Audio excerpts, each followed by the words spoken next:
Hey everyone, and welcome back to another video. In this video, I'm going to show you how to make a Trello board public on the Trello app. Now this video is going to be particularly useful for individuals.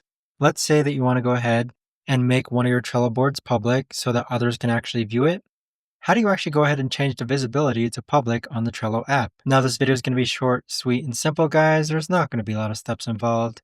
Now, in order to do this, what you're first going to do is log on to the Trello app. Next, click on the Trello board, which you want to go ahead and change to public. Then from here, click on the three dots on the upper right-hand corner. Next, go ahead and click on the three dots again on the upper right-hand corner. Then go ahead and click on visibility. Click on public next, and there you have it. Now this Trello board has been changed to public so that other people can actually see it. But that right there, guys, is the best and easiest way that I know of to actually go ahead and change the Trello board to public on the Trello app. If you guys know of a better or easier way to actually do this, let me know in the comments down below. I would love to know. Thanks so much for watching, everyone, and I'll see you guys all in the next video.